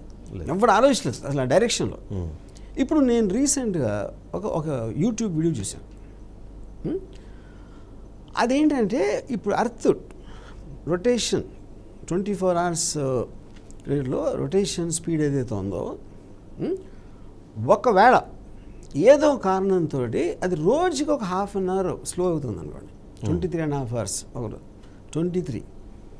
ఇలా అయితే అసలు అర్త్లో ఎలాంటి చేంజెస్ వస్తాయి అని ఒక డాక్యుమెంటరీ, ఒక ఫిక్షనల్ డాక్యుమెంటరీ అది అందులో ఒక డ్రామా పెట్టాడు. ఆ డ్రామా పెట్టేటప్పటికి అసలు రొటేషన్ మూలాన గ్రావిటీ ఫోర్స్ ఎలా చేస్తుంది, ఏదేది పని చేయకుండా ఉండదు, ఏదేది ఎలాంటి ఎఫెక్ట్ వస్తుంది, డే లెంగ్త్ ఎక్కువైపోయి ఇది లేదండి ఏ పార్ట్స్లో ఎలా వస్తుందని 5-6 సబ్జెక్టులు చెప్తుంది. ఓకే, ఆ డాక్యుమెంటరీ. ఇదే ఇప్పుడు నేను వేరే సబ్జెక్టులో నేను కాలేజీలో చదివితే నాకు బోర్ పడుతుంది. అది అమ్మాయి మళ్ళీ ఇది గుర్తుపెట్టుకోవాలి, అదేంటి ఇదేంటి. ఇక్కడ మీకు డ్రమాటిక్గా మీ ఇంట్రెస్ట్ క్యాప్చర్ చేశాడు కాబట్టి అప్పుడేంటి, ఇలాంటి మెథడ్ పెట్టచ్చు కదా స్కూల్స్లో. వాళ్ళకి అమ్మ ఎందుకు అనే టీచర్ని వాళ్ళని తిట్టుకునే దగ్గర నుంచి అది భలే ఉంది నాకు తెలుసుకోవాలని ఆ టేప్ కూడా మన ఎడ్యుకేషన్ ఇన్స్టిట్యూట్ ఆలోచించట్లేదు. That's what I'm saying. ఇప్పుడు ఇంకోటి ప్రస్తుతం ఒక మనుషులందరూ మాయమైపోతే ఏమవుతుంది, ఒకేసారి మొత్తం ప్రపంచం అంతా. ఇంకో డాక్యుమెంటరీ చూసాను. అప్పుడేంటి, మనం అసలు మనుషుల మూలాన ప్లానెట్ ఎంత మారింది, కేవలం అడవులు ఇవన్నీ ఉన్నప్పుడు మనిషి అనే ఒక్క స్పీసెస్ మూలాన ఎలా మారింది. ఎప్పుడైతే మనుషులు అందరూ టక్కని మాయమైపోయారో మళ్ళీ ఏమేమి మార్పులు వస్తాయి అక్కడి నుంచి అని ఒక పర్టికులర్ టైం పీరియడ్లో మళ్ళీ పాత ప్లానెట్ వెళ్ళిపోతుంది అని చెప్పటానికి అది చేసింది. కానీ ఈ సందర్భంగా మనుషుల మనలు ఏమేమి మారినాయి, దాని తర్వాత ఎందుకు మళ్ళీ వెనక్కి వెళ్తుంది అనే దాంట్లో మీకు వచ్చిన నాలెడ్జ్ ఏ టెక్స్ట్ బుక్ చదివితే వస్తుంది అసలు? అది కష్టం, ఇంపాసిబుల్. సో అలా న్యూ వేస్ ఆఫ్ ఎడ్యుకేషన్ రావాలి. ఇట్ ఈస్ నాట్ అబౌట్ ఏదో అక్కడ సిలబస్లో ఇవి ఉన్నాయి అవి గుడ్డిగా చదవటం కాకుండా ఏం నేర్పిస్తున్నావు, ఎందుకు నేర్పిస్తున్నావు, ఇప్పుడున్న వరల్డ్లో ఇప్పుడున్న టెక్నాలజీలో ఏది వ్యాలిడ్ ఏది కాదు అని ఆలోచించి ఆ టోటల్ మీరు టర్న్ అరౌండ్ చేయకపోతే యూ విల్ బీ లాస్ట్. కానీ అంటే మీకు నచ్చదు అయినా సరే సలహా ఇవ్వాల్సిన అవసరం ఇప్పుడు, ఎందుకంటే పేరెంట్స్ అందరూ ఆల్రెడీ ఒక చట్టంలో ఇరుక్కున్నారు. ఆ చట్టంలో నుంచి బయటికి రాకుండా దాంట్లోకి వాళ్ళ ఫ్యూచర్ జనరేషన్ లాగేస్తున్నారు. మనకు అర్థమవుతుంది మనం మాట్లాడుతున్న ప్రకారం. సో ఏంటి ఇప్పుడు పేరెంట్స్ ఎలా ఆలోచించాలంటారు? ఎందుకంటే ఆ ఒక సెట్ని ప్రిపేర్ చేసి ఉంచారు, దాన్ని ఫాలో అవుతున్నారు. పక్కకు వస్తే మళ్ళీ నా పిల్లలు ఏమవుతారో తెలియని పరిస్థితి ఉంది. బేసిక్గా మనుషులందరూ కూడా మెజారిటీ ఆఫ్ దెమ్ వాళ్ళు గుర్రెలు, వాళ్ళు బ్లైండ్గా ఫాలో అయిపోతారు. పేరెంట్స్ అని మీకు లేబుల్ ఇచ్చినంత మాత్రాన వాళ్ళకి బుర్ర ఉంటుంది, లేకపోతే వాళ్ళకి తెలుసు మీకన్నా వయసులో పెద్ద ఎక్స్పీరియన్స్లో పెద్ద అనేది ఏం లేదు. ఎందుకంటే ఎప్పుడైతే మీరు బుర్రలేని వాళ్ళు, ఇప్పుడు నేను ఫర్ ఎగ్జాంపుల్ 80 ఏళ్ల మూర్ఖుల్ని చూశాను, 20 ఏళ్ల జీనియస్ని కూడా చూశాను. సో దానికి దీనికి సంబంధం లేదు. ఇప్పుడు ఫర్ ఎగ్జాంపుల్ బేజోస్ ఉన్నాడు, అమెజాన్.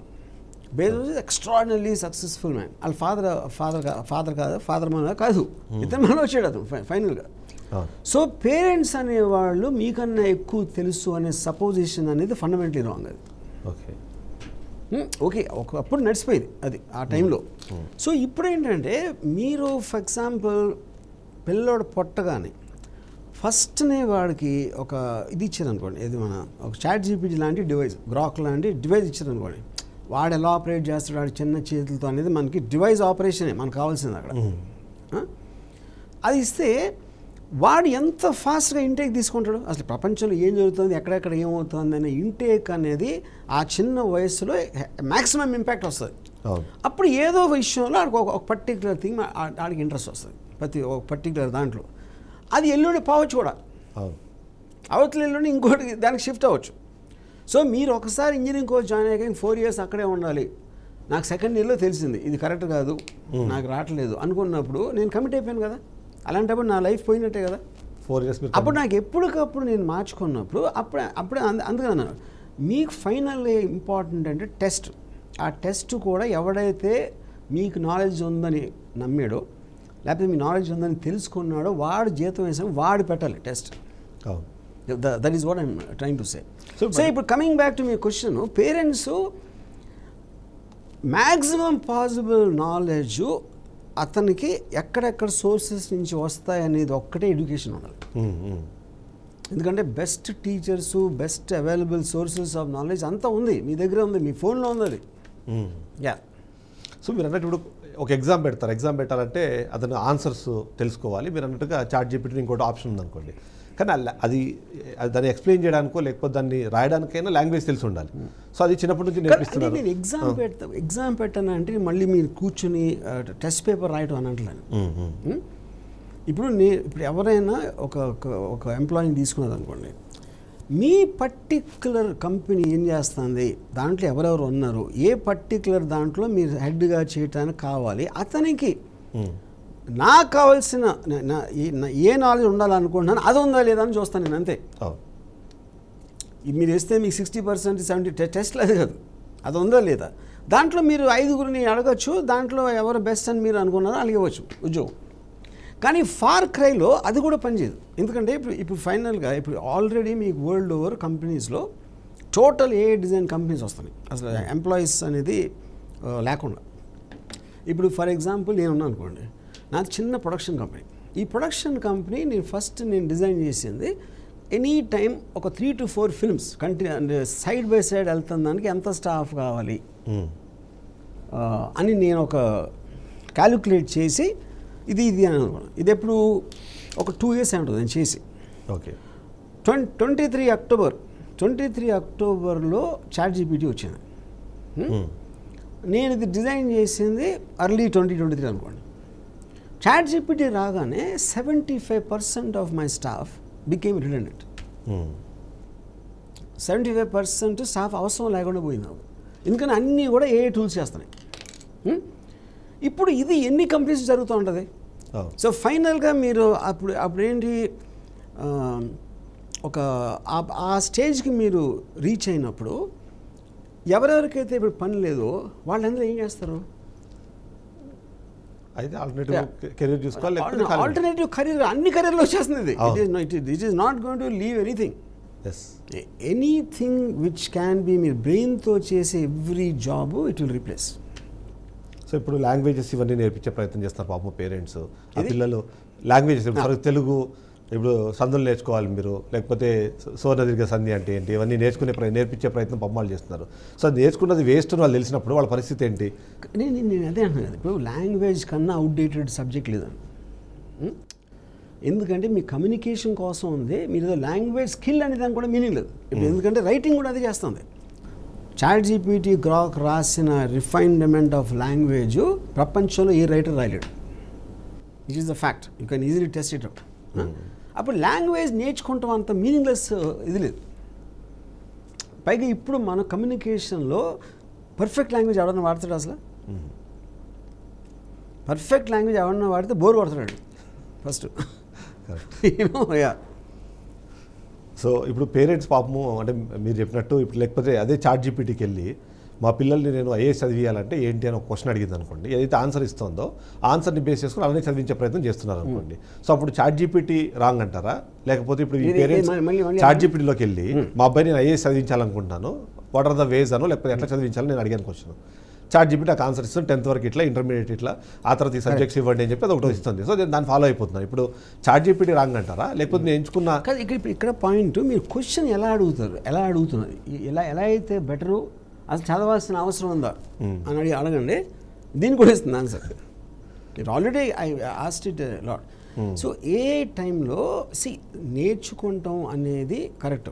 ఎందుకంటే హ్యూమన్ బీయింగ్ కాన్స్టెంట్ అప్డేట్ అవ్వకపోతే హీ విల్ గో బ్యాక్. కానీ ఇప్పుడు నేర్పిస్తున్న విధంగా నేర్చుకోవడం ప్రాబ్లం. అది నేను చెప్తున్నాను. మీకు ఆల్రెడీ మీ దగ్గర ఇప్పుడు ఫర్ ఎగ్జాంపుల్ మీరు సెల్ ఫోన్ కనిపెట్టక ముందు అసలు మన ఊరికైనా ఒక ఇన్స్ట్రుమెంట్ పట్టుకుని ఎక్కడెక్కడ ఓడితే ఎవరితోనో మాట్లాడేస్తాం అనే ఆలోచన ఎవరికి రాలేదు. ఎవరికి? ఆ జనరేషన్కి. సెల్ ఫోన్ ముందు జనరేషన్. సెల్ ఫోన్ వచ్చిన తర్వాత పుట్టిన వాళ్ళు అది పార్ట్ ఆఫ్ నేచర్గా తీసుకుంటారు. అవి చెట్టు ఉంది, అక్కడ కొండ ఉంది, ఇక్కడ ఒక సెల్ ఫోన్ ఉంది. ఎందుకంటే మీరు పుట్టినప్పుడు what ever is available you take that for granted. అది నేను చెప్పేది. Same thing will happen with artificial intelligence. ఇప్పుడు మనం ఇంకా ట్రాన్సియెంట్ స్టేజ్లో ఉన్నాం కాబట్టి ఎంతో కొంత మనం డిస్కస్ చేస్తున్నాం. ఈ డిస్కషన్ అనేది డెఫినెట్గా చాలా తొందరలో పోయినప్పుడు ఆర్టిఫిషియల్ అనేది పార్ట్ ఆఫ్ లైఫ్ అని అనుకున్నప్పుడు అప్పుడు మీరు ఈ ఎడ్యుకేషన్, ఈ సబ్జెక్టులు, లాంగ్వేజ్లు, ఇంగ్లీష్లు అన్నీ చదవడం అనేది ఎందుకు అని వస్తుంది కదా. ఫస్ట్ క్యాలిక్యులేటర్ వచ్చిన తర్వాత ఎవడో కూడా మల్టిప్లికేషన్లు, డివిజన్లు, పర్సంటేజ్ క్యాలిక్యులేషన్ ఎవరు చేయడు కదా. సేమ్ థింగ్ అవ్వబోతుంది ఇక్కడ. ఏదేది రిప్లేస్ చేసి అది చేయగలుగుతుందో మీరు మనుషుల జోలికి వెళ్ళరు. మళ్ళీ మనుషుల జోలికి వెళ్ళినప్పుడు వాళ్ళకి ఆ స్కిల్ అనేది లేదు కనుక వాడి ఇంపార్టెన్స్ అనేది పోతుంది. Which will create unemployment. ఎందుకు? మీరు అవసరం లేని సబ్జెక్ట్ మీద మీరంతా నేర్చుకుని ఇక్కడ మీరు పనికి రాకుండా పోతారు. That is what's going to happen to the today's youth. ఎవరైతే ఇంజనీరింగ్ కోర్సులు అన్నీ చేస్తున్నారో వాళ్ళందరికీ జరగబోయేది అది. అయితే పిల్లలు ఇవాళ రేపు స్మార్ట్ ఫోన్స్ పట్టుకుంటేనే పేరెంట్స్ టెన్షన్ పడిపోయి ఇది అడిక్ట్ అయిపోతున్నారు, వీళ్ళ లైఫ్ ఏదో అయిపోతుంది అని భయపడే పరిస్థితుల్లో పూర్తిగా అంటే ఏదో ఒక స్మార్ట్ ఇన్స్ట్రుమెంట్తో వాళ్ళు కనెక్ట్ అవ్వాల్సి వస్తుంది. దాన్ని యాక్సెప్ట్ చేసే స్టేజ్లో ప్రస్తుతానికైతే లేరు. కానీ మన ఆ ఎవల్యూషన్ ఎలా రావాలంటారు? పేరెంట్స్ ఎట్లా ఆలోచించాలంటారు? పేరెంట్స్కి ఇది ఎవరన్నా ఇప్పుడు టెక్నాలజీ ఏదైనా సరే మొత్తం భూమి పుట్టినప్పటి నుంచి హోమోసేపియన్స్ పుట్టినప్పటి నుంచి టెక్నాలజీ కొన్న ఒకే ఒక్క purpose me quality of life speed చేయటం, బెటర్ చేయటం, అని ఇంక్రీజ్ చేయడం. This is the purpose of technology. You know మీరు పరిగెట్టలేరు ఎక్కువ దూరం, అప్పుడు మీకు సైకిల్ కదా, తర్వాత ఏదో కారు కనిపెట్టారు, తర్వాత ఏదో కనిపెట్టారు, అక్కడ స్పీడ్ ఎక్కువైపోయింది. సో ఇంకో మెషిన్ ఏదో కనిపెట్టారు, దాంతో మీకు ఎంత మీరు చేతులతో చేయలేనిది మెషిన్ మీకన్నా బ్రహ్మాండంగా చేస్తుంది. Every technology is basically design to take. అప్పుడు మనం కోర్సులో ఎవరికో మాట్లాడాలంటే టెలిఫోన్లో ట్రంక్ కాల్ బుక్ చేసి, లేకపోతే ఇంకా పాత రోజుల్లో గుర్రం మీద వెళ్ళి ఒక లెటర్ ఇచ్చి, అక్కడి నుంచి మీకు సెల్ ఫోన్ వచ్చింది. ఇప్పుడు అప్పుడేంటి ఎవరైతే పాత తరంలో ఉన్నారో అది చేయకముందు ఎనీ న్యూ టెక్నాలజీని వాళ్ళు హేట్ చేస్తారు. అంటే అది వచ్చేసి మన భూతంలో కబళి చేస్తుంది అని వాళ్ళ ఫీలింగ్ ఉంటుంది. కానీ అలాంటి వాళ్ళు కాలగర్భంలో కలిసిపోతారు. ఓకే, ఇప్పుడు ఎలాన్ మస్క్ అనే వాడు మన అందరికన్నా గొప్పడు ఎందుకు అయ్యాడు? అతన్ని ఏన్షియన్గా ఆలోచట్ల. అతను 20 ఏళ్ళు ముందుగా చేస్తున్నాడు, 20-30 వాడు టైం పీరియడ్. సో ఎవరెవరికి ఫార్వర్డ్ థింకింగ్ ఉంటుందో వాళ్ళే ఉండగలుగుతారు, మిగతా వాళ్ళందరూ కాలగర్భంలో కలిసిపోతారు అంతే. ఇప్పుడు దీంట్లో ఇర్రెస్పెక్టివ్ ఆఫ్ ఏజ్. మరి ఇంకొక పాయింట్ తీసుకొస్తారు ఏంటంటే, ఇప్పుడు మీరు గేమ్స్, ఇప్పుడు మొబైల్ ఫోన్స్లో ఇంకో దాంట్లో అంటే వీడియో గేమ్స్ ఇంట్లో కూర్చొని ఆడుకునే బదులుగా వాళ్ళకి ఫిజికల్ యాక్టివిటీ కోసం బయటకు వెళ్ళాలి. ఈ స్మార్ట్ ఫోన్స్ లేకపోతే ఇప్పుడు మనం మాట్లాడుకుంటున్న చాలా అంశాలు టెక్నాలజీ అడ్వాన్స్మెంట్ అనేది ఆ పిల్లలు అక్కడ రెస్ట్రిక్ట్ చేస్తుంది.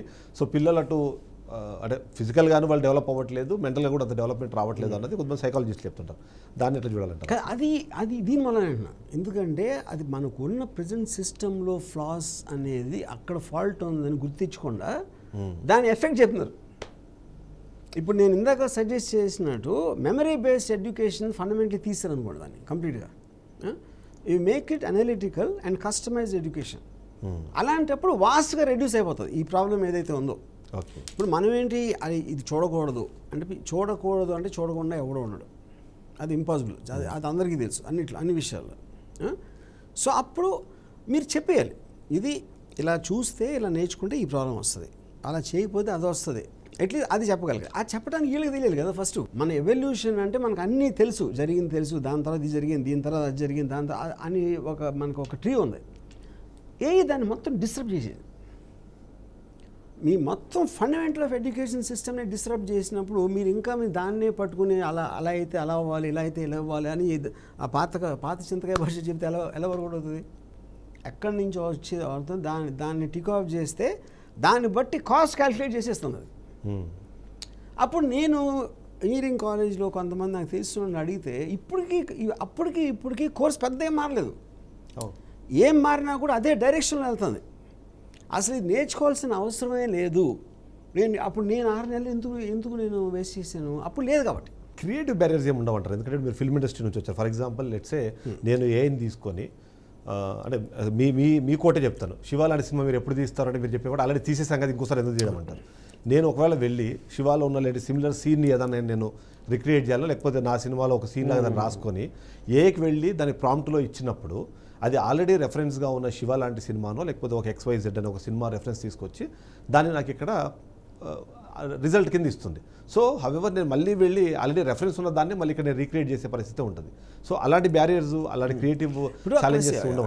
అక్కడ పాయింట్ ఏంటంటే, యూజువల్గా ఇండస్ట్రీ ఎలా రన్ అవుతుందంటే, ఇప్పుడు నేను ఉన్నాను, ఏదో గాడ్ ఫాదర్ ఇంప్రెస్ అయ్యాను, లేకపోతే ఏదో అర్ధసత్య, లేకపోతే X, లేకపోతే Y, ఈ సినిమాలన్నీ చూసి ఆ డేటాతో నేను చదివిన నావెల్స్ ఇలాంటి అన్నీ కలిపి దాంట్లోంచి నా సినిమా ఒకటి శివ అనేది తీస్తానికి వచ్చాను. So this is the data. ఆ డేటాలోంచి నాకు ఇది వచ్చింది. ఇప్పుడు నేను ఇవన్నీ చూసి అది నాకన్నా 10,000 రెట్లు చూసి ఉంటాను. 10,000 నవల్స్, 1,00,000 అన్నీ చదివింది. అప్పుడు నేను ఒక రైటర్ని పిలిచి ఇలా అనుకుంటున్నా అని చెప్తా. ఆ రైటర్ ఓకే సార్ అని ఒక 2 నెలలు వచ్చి నేను ఇది డెవలప్ చేశాను అంటే, లేదు ఇది కాదు నేను అనుకుంది, సెకండ్ పార్ట్ ఇలా ఉండాలి, అది ఇది చెప్తా. మళ్ళీ ఆడు ఇంకో నెల అయ్యాక మళ్ళీ వస్తాడు, మళ్ళీ ఏదో చేసి ఈ ప్రాసెస్ జరుగుతుంది ఫిల్మ్ ఇండస్ట్రీలో. ఇప్పుడు ఇది నేను ఇలా ఉండాలి అంటే 10 సెకండ్లు వస్తుంది. 10 సెకండ్లు. ఓకే, అది డబ్బులు అడగదు. మీరు రాత్రి అడగండి, అర్ధరాత్రి అడగండి, ఎప్పుడు అడిగినా దానికి ప్రాబ్లమే లేదు. లేదు ఇది సెకండ్ హాఫ్ ఇది అంటే మళ్ళీ 10 సెకండ్లో అది వస్తుంది. సో ఇది కరెక్ట్ చేసుకుంటా మీకోసం పెడుతున్నప్పుడు అది మీకు నచ్చాలి ఫైనల్గా. అది మంచిదా కాదా అనేది ఆడియన్స్ చెప్తారు. అది మనుషుల్లో కూడా అదే కదా ఫైనల్గా. ఎవరైతే అడుగుతున్నాడో డైరెక్టర్ అనేవాడు, రైటరు సంవత్సరం తీసుకునేది ఇది ఎగ్జాక్ట్లీ 10 సెకండ్లు తీసుకుంటుంది. సో ఆ 10 సెకండ్లు తీసుకున్నాక మీకు బాగుందంటే మీరు ఎవరికైనా చూపిస్తే మీకు నచ్చాలి, మీరు ఫైనల్ డెసిషన్ మీరు తీసుకుంటున్నారు. అది పాయింట్ అక్కడ. సో దాని తర్వాత నేను ఒక సీన్ రాసి అది ఎలా తీయాలంటే lighting, camera angles, editing patterns ఇస్తుంది. ఇది ఎంతవరకు హిస్టరీలో ఎవరు ఏ రైటర్ చేయలేడు. సో ఇప్పుడు it is creating something completely. ఇంకోటి రివర్స్లో నేను ఒక స్టోరీ లైన్ రాసి ఇలాంటి సినిమాలు ఎప్పుడన్నా వచ్చినాయి అని అడిగితే 47 సినిమాలు ఇచ్చారు. 5 ప్లాట్లో ఉన్నాయి. అట్లే ఆ 47 సినిమాల్లో 45 సినిమాలు పేరే లేదు నేను ఇప్పుడు. నేనేమో నాకు నేను ఒరిజినల్ అని ఫీల్ అయిపోతున్నాను నేను. అది చెప్తున్నాను. సో ఆ లెక్క ప్రకారం అంటే ఇప్పుడు ఎవరైనా సరే ఏదైనా చేసాము ఇది గ్రేట్ అనుకుంటే అంత సీన్ లేదు, నువ్వు ఇంకా లేదు లేదు అంతే. మీరు ఇప్పుడు దీంట్లో అంటే నేను అన్నట్టు ఇప్పుడు టెక్స్ట్ కాకుండా ఇప్పుడు మ్యూజిక్ దాంతోనే క్రియేట్ చేస్తుంది, ఏ ఇమేజెస్ వచ్చేస్తున్నాయి, వీడియోస్ వచ్చేస్తున్నాయి, ఇవన్నీ వచ్చేస్తున్నప్పుడు దీన్ని నేర్చుకోవాలనే స్పీడు జనాలకు ఎంత ఉందో దానికన్నా స్పీడ్ అది వెళ్తుంది అనుకోండి, దాన్ని ఎప్పుడు మనము క్యాచ్ చేస్తామని క్యాచ్ చేయలేం, అది క్యాచ్ చేయలేం. ఎందుకంటే మనకున్న లిమిటేషన్ మన బ్రెయిన్ పవర్ సరిపోదు. ఎందుకు సరిపోదు? మనం ఎంత గుర్తుపెట్టుకోగలుగుతాం? ఇప్పుడు మీరు మహా అయితే కష్టపడి ఇంజనీరింగ్ చేశారు, ఎవరో మెడిసిన్ చేశారు, ఇంకోటి ఎవడో లా చదివాడు, ఇంకోటి ఎవడో ఏదో చదివాడు, ఇది అన్నీ చదివేస్తుంది. ఉన్న కోర్సులు అన్నీ దానికి వచ్చేసి ఆ ఫీల్డ్లో ఎవరెవరైతే బెస్ట్ ఎక్స్పర్ట్స్ ఉన్నారో వాళ్ళకన్నా ఎక్కువ తెలుసు దానికి. అలాంటప్పుడు ఎలా క్యాచ్ చేస్తారు మీరు? ఎలా పాసిబుల్ అది? మెడిసిన్ ఎగ్జాంపుల్ చెప్పారు మీరు. అంతా మెడిసిన్ ఎంత చదువుకున్నా ఏం చేసినా అగైన్ మళ్ళీ ఆపరేషన్స్ చేయాల్సింది మనిషే. దాన్ని ఎంత స్మూత్గా చేయగలుగుతారు, అది ఎమోషనో లేకపోతే వాళ్ళకి సంబంధించిన కంట్రోల్ ఇవన్నీ తీసుకొని, అంటే రోబోటిక్స్ వచ్చేప్పుడే రోబోటిక్స్ కొన్ని సర్జరీస్ చేస్తున్నాయి. మీకు చిన్న క్వశ్చన్ అడుగుతాను. ఇప్పుడు ఎలా ఉన్నారమ్మా, సార్ బాగున్నారా, కొంచెం నొప్పి నేను చేస్తాను అని చెప్పి సబ్జెక్ట్ గురించి తక్కువ తెలిసిన డాక్టర్ బెటరా, అలాంటి మాటలు మాట్లాడకుండా పని చేసే చాలా ఎక్కువ తెలిసిన డాక్టర్ బెటరా? మీకు ఎక్కువ తెలిసిన అది అయిపోయింది అంతే. అక్కడ ఎమోషన్ అనేది మనకు అలవాటు అయిపోయింది అంతే. అంటే కానీ చేయాల్సిన పర్సన్ అయితే అంటే మనిషే కదా, ఆపరేషన్ చేయరు. రోబోటిక్ సర్జరీ కంప్లీట్లీ రీప్లేస్ అయ్యింది. ఈవెన్ టుడే హైదరాబాద్లో కూడా they're using robotics. Most of the operations are done under the supervision of AI. మీరు ఏం దాటి చెప్పలేరు, ఇది చెయ్యి అది చెయ్యి అని చెప్తుంది అది. మీరు కొద్దిగా నేను డాక్టర్ అని నాకు తెలుసు అని చెప్తే ఇట్ వోంట్ వర్క్ లేదు. విద్యా వ్యవస్థ అన్నది ఏదైతే ఉందో దాన్ని కంటిన్యూ చేయడానికి విద్యా సంస్థలు ఆల్రెడీ ఉన్నాయి. Any institution already government decide చేసిందో లేకపోతే వాళ్ళ సొంత కరికులర్ యూజ్ చేసుకొని వాళ్ళ పిల్లలకి ఇదే నేర్పిస్తున్నారు. అప్పుడు మళ్ళీ వాటిని ఏం చేయాలంటారు? ఎడ్యుకేషన్ ఇన్స్టిట్యూట్స్ అన్ని ఏం చేయాలంటారు? సరే, ఎడ్యుకేషన్ ఇన్స్టిట్యూట్స్ అదే ఎడ్యుకేషన్ సిస్టమే మొత్తం తీసి పాడేయాలన్నప్పుడు ఇన్స్టిట్యూట్స్ ఏంటి?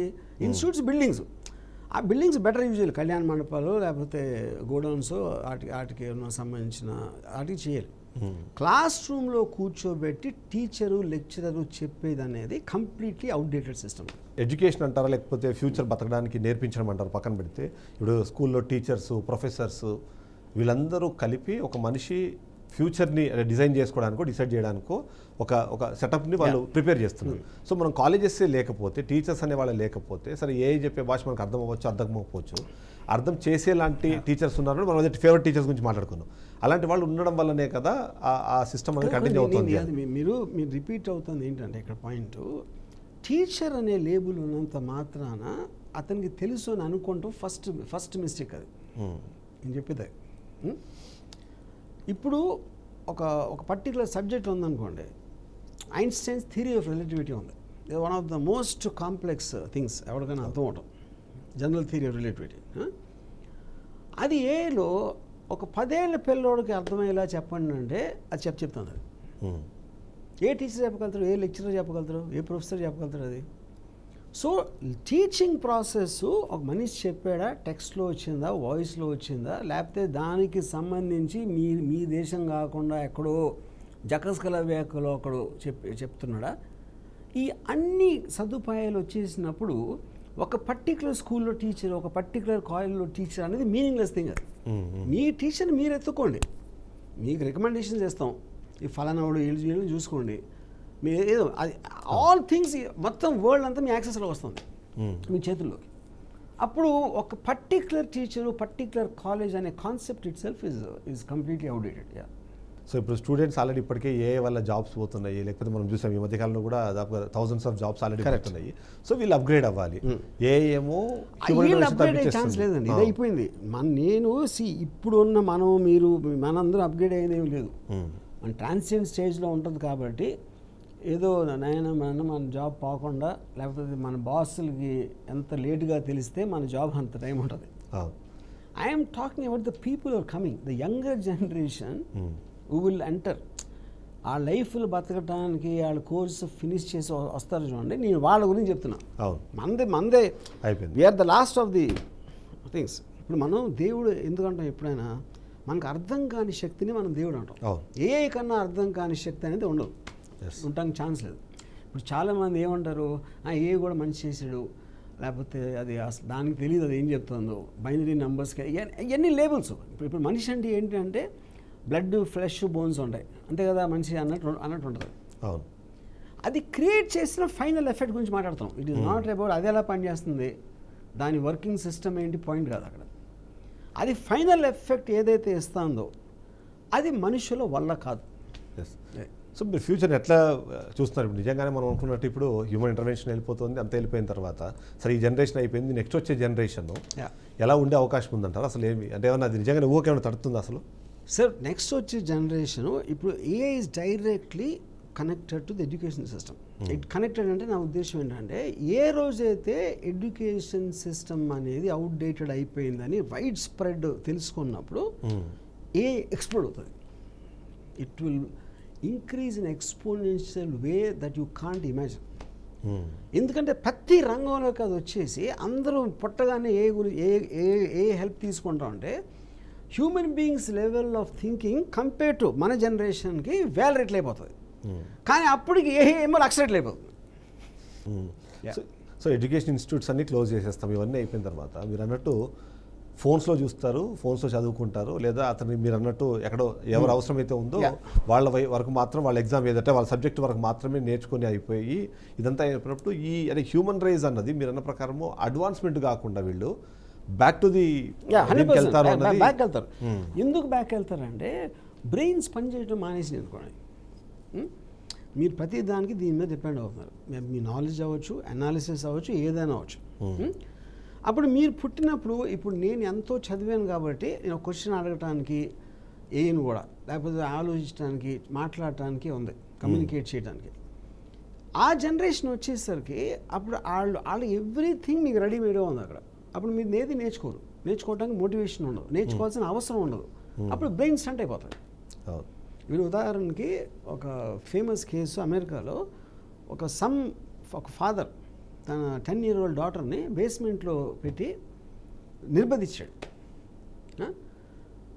అండ్ ఫోన్ లేదు, ఏమీ లేదు. ఎందుకు చేశాడంటే is got some psychotic condition. 10 years తర్వాత అమ్మాయిని రెస్క్యూ చేశారు. 10 years వరకు తెలియదు ఎవరికి ఇలా చేశాడు. అమ్మాయిని అలా సెలార్లో పెట్టేశాడు. అప్పుడు ఇంక్రెడిబుల్ థింగ్ ఏం రియలైజ్ అయ్యారంటే ఆ అమ్మాయిని సైకాట్రిక్ ఎగ్జామిన్ చేస్తే తన మైండ్ ఇంకా 10 years ఉంది. ఎందుకంటే తనకి న్యూ ఇన్ఫర్మేషన్ రాలా. మీకు న్యూ ఇన్ఫర్మేషన్ మీరు చదవటమో, ఎవరో ఎక్స్పీరియన్సో, లేకపోతే ఎవరో ఏదో మాట్లాడి ఇలాంటి రకరకాల దాని నుంచి వస్తాయి. ఎప్పుడైతే మీరు 10 years అప్పుడు కట్ ఆఫ్ చేశారో she stayed at 10 years, our mind is 10 years. అది రిటైర్డ్ కాదు, సోర్స్ కట్ చేశారు కాబట్టి ఆ అమ్మాయి అలా అయిపోయింది. అప్పుడు మనకు కూడా మన అన్ని దాని మీద డిపెండ్ అయ్యి ఫైనల్గా ఏ కరెక్ట్ ఉంటుంది అని మీరు చెక్ చేసే ఇది కూడా ఉండదు. మీరు క్యాలిక్యులేటర్ వచ్చింది నాకు చెక్ చేస్తారా కరెక్ట్ చెప్తుందా లేదని, you take it for granted it's correct. ఆ స్టేజ్ వచ్చేసరికి హ్యూమన్ బ్రెయిన్ ఆపేస్తుంది. ఆపేసినప్పుడు ఏమవుతుందంటే స్లోగా మన ఎవాల్వ్మెంట్లో మోటివేషన్తో ఆది మానవుల నుంచి ఇక్కడికి వచ్చేది అది అక్కడ రివర్స్లో వెళ్తుంది అక్కడ. కానీ అప్పటికి మన అవసరం ఉండదు. అది పాయింట్. సో ఫైనల్గా చెప్పండి, అంటే ఆర్జీవీ ఇప్పుడు స్టార్ట్ చేసిన యుద్ధము గెలుస్తారా, ఓడిపోయేవాళ్ళు ఎవరు? పాయింట్ ఎగ్జాక్ట్లీ ఒక prediction of a scientific event అనేది 100% ఎక్యురసీ ఉండడానికి ఛాన్స్ లేదు. కానీ ఒక్కటి మాత్రం నిజం, ఇది ఎంతకాలం మనం ప్రొలాంగ్ చేస్తాం, అసలు ఏఎస్ఐ ఏం చేస్తుంది వచ్చి దాని కన్నా ముందు ఇప్పుడు ఉన్నది చాలా పెద్ద ప్రమాదంలో ఉంది అని మీరు ఫస్ట్ ఐడెంటిఫై చేస్తే ఇక్కడి నుంచి నరుక్కుని అందరూ ఆ దృష్టిలో ఆలోచిస్తారు. కాబట్టి ఎవడో మహానుభావుడు వచ్చేసి అసలు ఏ కన్నా ఇంకోటి ఏదో కనిపెట్టేసో ఏదన్నా చేయడానికి అంతే. ఇప్పుడు మీకు ఫ్యూడలిజం ఉంది. ఫ్యూడలిజం రాచరిక వ్యవస్థలో ఎలా జరుగుతుందని ఒక పర్టికులర్ టైంలో ఏదో కమ్యూనిజం వచ్చింది, దాని తర్వాత ఏదో క్యాపిటలిజం వచ్చింది. సో అదేంటి మీకు చేంజ్ మొత్తం ఉన్న వ్యవస్థ నాశనం చేసినప్పుడే ఒక కొత్త వ్యవస్థ వస్తుంది. దానికి చాలా అర్జెన్సీ ఉంది అనేది నా యుద్ధం. Thank you very much RGV గారు, మీ టైం ఇచ్చారు. అంతేకాకుండా మేబీ ఈ ఇన్ఫర్మేషన్ వచ్చిన తర్వాత దీన్ని భయపడే వాళ్ళు ఎంతమంది ఉన్నారు, దీన్ని చూసి అంటే తొందరగా రియాక్ట్ అయ్యే వాళ్ళు ఎంతమంది ఉన్నారు? ఇప్పుడు భయపడేవాళ్ళు అంటే ఎవరికైనా భయం వేస్తుంది. నాకు ఉనికి వచ్చేస్తుంది ఒకసారి. నేను అసలు కొన్ని సినారియోస్ నేను ఆలోచిస్తాను, ఎందుకంటే నేను ఒక ఫైనైట్ పర్సన్ కాబట్టి. మోస్ట్ ఆఫ్ ద పీపుల్ వాళ్ళు గుడ్డిగా ఒకళ్ళ వెనకాల ఒకళ్ళు వెళ్ళిపోతూ ఉంటారు గొర్రెలాగా. వాళ్ళకి తెలిసినా కూడా దీని ఆప్షన్ ఏం చేయాలో కూడా తెలియదు. కానీ ఎంతో కొంతమందికి కనువిప్పు కలిగి వాళ్ళు మ్యాసివ్ డిబేట్స్ చేసి పరిస్థితి ఇది నెక్స్ట్ ఇక్కడ వస్తుంది. ఇక్కడ రాకుండా చేయాలంటే ఎప్పుడు కూడా ఇంటెలిజెంట్ మనుషులు చాలా తక్కువ పరిస్థితులు ఉంటారు. అవును, వాళ్ళకి రీచ్ అయినా చాలు, వాళ్ళు మైట్ గెట్ సంథింగ్. ఎస్, మనం ఇప్పుడు యుద్ధం చేయలేము అనుకున్నప్పుడు పారిపోతామా, దాక్కుంటామా, లేకపోతే మీరు ఏ డెసిషన్ అనేది తీసుకోవచ్చు. మీరు గెలవలేమని, కానీ గెలవలేమని తెలిసినప్పుడే అక్కడి నుంచి మీ అటెంప్ట్ స్టార్ట్ అవుతుంది. అంతే. మేబీ మీరు దేనికి ప్రిపేర్ అవ్వాలని. అవును, ఏఐని అడగాలి, లేదా ఇప్పుడు స్మార్ట్ థింకింగ్ అనేది ఖచ్చితంగా అవసరం ఉంటుంది. మేబీ ఈ ప్రాబ్లమ్ సొల్యూషన్ కూడా మనం ఏఐలో అడగాల్సిన సిచ్యువేషన్ మనకు కనిపిస్తుంది. ఓవరాల్ చేసిన రాజీవ్ గారి వర్షన్ మనం విన్నాము. అంటే ఖచ్చితంగా ఇది ఒక కొత్త ఎవల్యూషన్కి వెళ్తున్నప్పుడు దాన్ని యాక్సెప్ట్ చేయాల్సిన పరిస్థితి ఉంటుంది, దానికి ప్రిపేర్ అవ్వాల్సిన సిచ్యువేషన్ ఉంటుంది. కాబట్టి దానికి ఎంత తొందరగా వీలైతే అంత తొందరగా ప్రిపేర్ అవ్వండి అన్నది మాత్రమే ఈ షో ఉద్దేశము. ఇది వాళ్ళ షో. నెక్స్ట్ మళ్ళీ కలుద్దాం. Stay tune.